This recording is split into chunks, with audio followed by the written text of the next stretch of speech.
Engineering తర్వాతకి నాకు clarity లేదు. అంటే మా ఫ్యామిలీలో అన్నారు గవర్నమెంట్ జాబ్‌కి ప్రిపేర్ అవ్వు. ఐటీ సైడ్ కొంచెం వర్క్ ప్రెషర్ కానీ అది హ్యాండిల్ చేయలేవు. గవర్నమెంట్ అయితే కొంచెం పీస్ ఉంటది అని చెప్పారు. కానీ నాకేం ఆలోచించానంటే ఇప్పుడు ఫ్యూచర్ అంతా ఐటీ సైడ్ గ్రోత్ ఉంటది. సో గవర్నమెంట్ జాబ్ తో సాలరీ అంతా సర్వైవ్ కాలేము. సో ఇప్పుడున్న హెవీ ఎక్స్‌పెన్సెస్‌కి ఐటీ ఫీల్డే కరెక్ట్.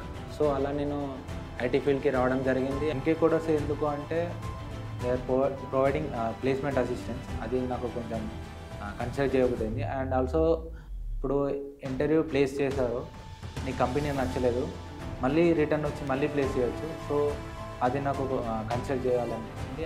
ఎంకే కోర్స్‌లో యూనిక్ ఫీచర్ ఏంటంటే నేను ఓవరాల్ మార్క్స్ అనుకున్నాను. ఎందుకంటే ఓవరాల్ మార్క్స్‌లో వాళ్ళు మినిమమ్ 2 అవర్స్ స్పెండ్ చేస్తారు మన మీద. స్పెండ్ చేసి మనం అడిగిన క్వశ్చన్స్ కానీ అన్ఆన్సర్డ్ క్వశ్చన్ కానీ వాళ్ళు ఒక డాక్యుమెంట్లో రాసి మనకి ఫీడ్బ్యాక్ అనేది సెండ్ చేస్తారు. సో దానివల్ల మనం ఏ ఏరియాలో వీక్ ఉన్నామని మనకు అర్థమవుతుంది. ఒక క్వశ్చన్ని ఎన్ని విధాలుగా చెప్పవచ్చు అని వాళ్ళు నాకు సజెషన్ కూడా ఇచ్చేవాళ్ళు. సో అది నాకు హెల్ప్ అయింది ఇంటర్వ్యూ ప్రాక్టీస్.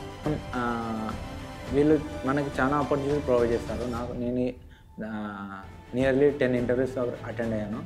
దాంట్లో స్టార్టింగ్ 5 ఇంటర్వ్యూస్ అయితే ఈవెన్ ఫస్ట్ రౌండ్ కూడా క్వాలిఫై కాలేదు. సో లేటర్ వాళ్ళు ఏం కాదు ఇంకా ఇంటర్వ్యూస్ ఉంటాయి, పర్లేదు ఇది పోయినా ఇంకోటి అని నన్ను బ్యాక్ చేసి నా కాన్ఫిడెన్స్ డౌన్ కాకుండా చేశారు.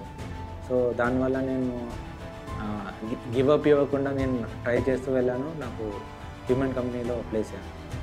ఫస్ట్ స్టూడెంట్కి ఉండాలి, నేను జాబ్ రావాలి అని స్టూడెంట్ డెడికేటెడ్. స్టూడెంట్ 100% ఉంటే 10K కూడా 200% వాళ్ళకి సపోర్ట్ చేస్తారు. సో అది మెయిన్. అంటే వాళ్ళకి ఆ డెడికేషన్ ఆ స్టూడెంట్లో కల్పిస్తే పక్కా మనకి పుష్ చేస్తారు. మా ప్లేస్మెంట్ టీంలో ఎలా ఉండేదంటే ఫస్ట్ ఏం టాపిక్ ఇవాళ ఏం నేర్చుకున్నావు అని అడుగుతారు. సో డైలీ వాళ్ళ కాన్సెప్ట్ ఏంటంటే నువ్వు ఏదో ఒకటి నేర్చుకుని వెళ్ళాలి. డైలీ ఏ కాన్సెప్ట్ నేర్చుకున్నావో సమ్మరీ వైజ్ చెప్పేసి వెళ్ళాలి. సో దానివల్ల డైలీ ఒక టాపిక్ చూసుకున్నా నీకు ఇంప్రూవ్మెంట్ అనేది షూర్గా అవుతుంది.